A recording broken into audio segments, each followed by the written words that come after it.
ఈ ఊళ్ళో ఉన్నాడు రా బిల్డప్ బాబాయ్ అని ఆడు వచ్చాడంటే పెద్ద తలనొప్పరా వచ్చేసాడు రాడు ముందు జనం వెనుక జనం కుడి ఎడమల జనం జనం వచ్చేసాడు రాడు ఎటు చూసినా జనమే జనం ఇసకేస్తే రాలనంత జనం అడుగడుగునా నీరాజనం ఎటు చూసినా జనమే జనం ఇసకేస్తే రాలనంత జనం అడుగడుగునా నీరాజనం ఏది రైమింగ్ సార్ ప్రకాశం ఏంటినా కనుచూపు మేరలో సునామీలా పోటెత్తిన జనం ఉత్తరాంధ్ర ఉప్పొంగింది జనసంద్రం పోటెత్తింది సిద్ధం సభలకు వచ్చినటువంటి జనం చూసుకుంటే నాకు తెలిసి 175 కాదు 275 కాన్స్టిట్యున్సీలో గెలవాలి. మరి 11 కాన్స్టిట్యున్సీలోనే కదా గెలిచింది.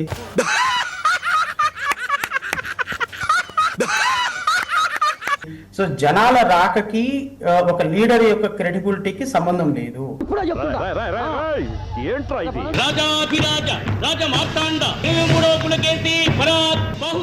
ఈ రోజు అప్పలరాజు ఉదాహరణ ఒక ఘటనను ఏ మాదిరిగా ట్విస్ట్ చేస్తా ఉన్నారు.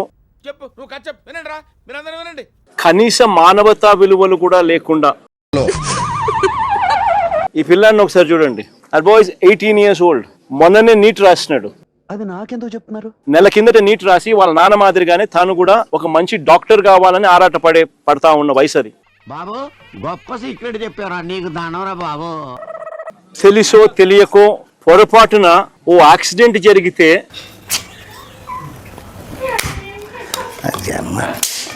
నువ్వు మనిషి పశువాలా? కేసును ట్విస్ట్ చేసి అప్పలరాజు కుటుంబాన్ని హెరాస్ చేయడము ఎంత మటుకు ధర్మం అని నేను అడుగుతా ఉన్నా.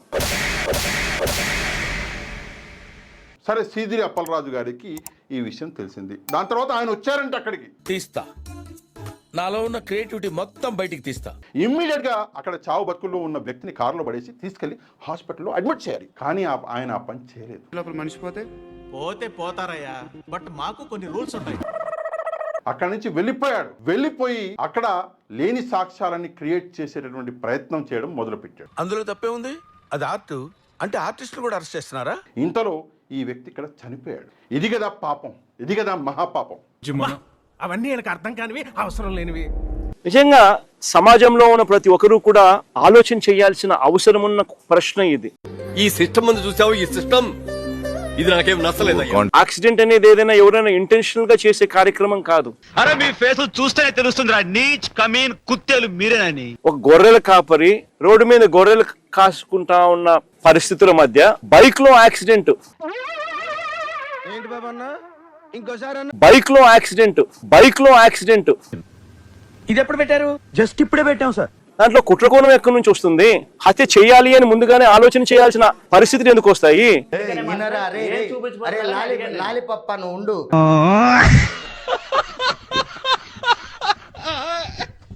ఆ మనిషి ఎవరు పరిచయం కూడా లేదు ఈ మనిషికి, ఈ పిల్లాడికి. వీళ్ళకి ఎవరికి పరిచయం కూడా లేదు ఆ మనిషి. రే పిచ్చోడా, స్కూల్ కు పోవాల్సిన వయసులో స్కూల్ కి పోకుండా మామిడి తొప్పులో దొంగకాయలు తినే ఇప్పుడు నా ప్రాణాలు తీస్తున్నావా?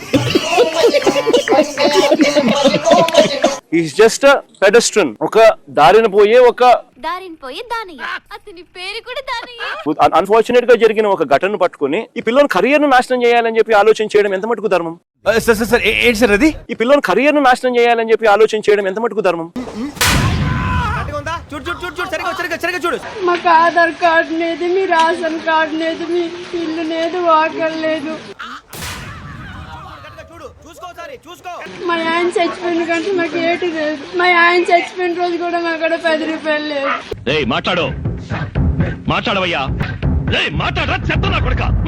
నిజంగా ఒక చిన్న పిల్లాడి చేసిన యాక్సిడెంట్ ను ఒక కుట్రగాను చిత్రీకరించి ఎంత మటుకు ధర్మం అనేది అందరూ కూడా ఆలోచన చేయాలి.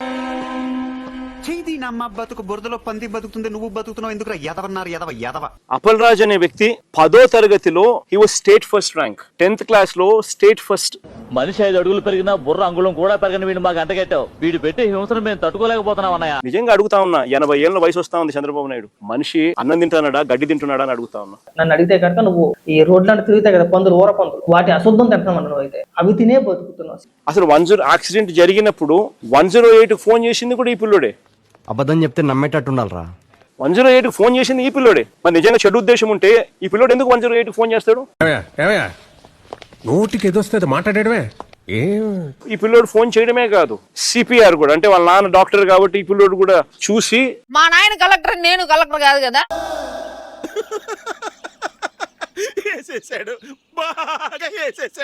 సిపిఆర్ చేస్తే అంటే చెస్ట్ సిపిఆర్ అంటే full chest.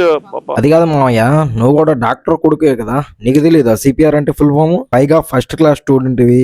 Chest heart pump చేసే సిపిఆర్ది.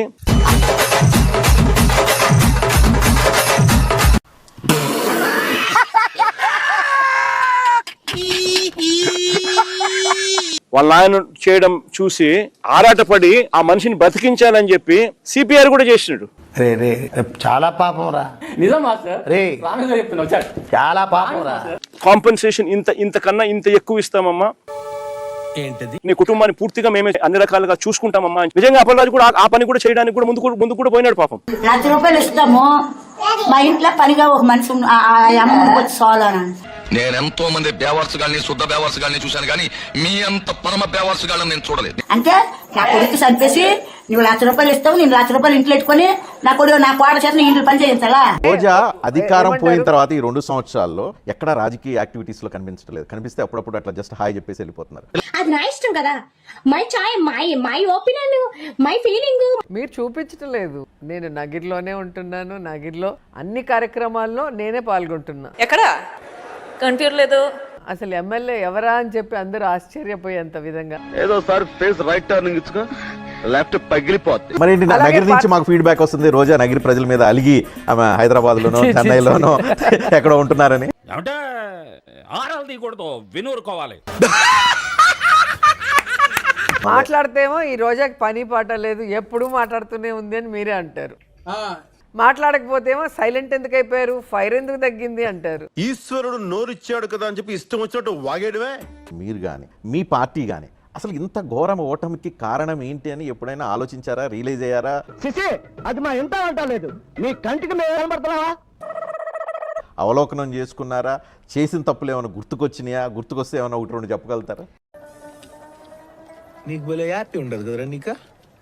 నిజంగా బాధాకరం ఏంటంటే ఏమిటో అవి పక్క రాష్ట్రాలన్నీ గుర్తించాయి. జగన్మోహన్ రెడ్డి గారు మొదటిసారి ముఖ్యమంత్రి అయినా ప్రజలకు ఇచ్చిన ప్రతి హామీని నెరవేరుస్తూ ప్రజలకు ఇచ్చిన ప్రతి హామీని నెరవేరుస్తూ మన ప్రభుత్వంలో పూర్తిగా మద్యాన్ని నిషేధిస్తాం. నా సిపిఎస్ మనం అధికారంలోకి వచ్చిన వారంలో చేపించేస్తానన్నా. సెకండ్ అండి, ప్రతి సంవత్సరం జనవరి 1వ తారీఖున ప్రభుత్వ ఉద్యోగాల భర్తీకి క్యాలెండర్ కూడా విడుదల చేస్తాను అని చెప్పి మీ అందరికీ కూడా హామీ ఇస్తా ఉన్నా. జగన్ మీకు బాగా నచ్చే అంశం, చాలా ఆనెస్ట్ గా ఉంటాడు, అబద్ధం చెప్పలేడు.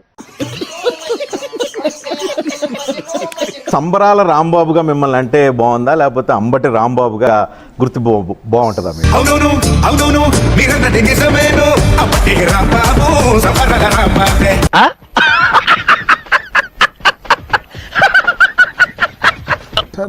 నా జీవితం అనేది రకరకాల కోణాల్లో ఉంటుంది. అన్నీ ఉన్నాయా? ఆల్మోస్ట్ అది మనకి ఏమున్నాయన్నా నేను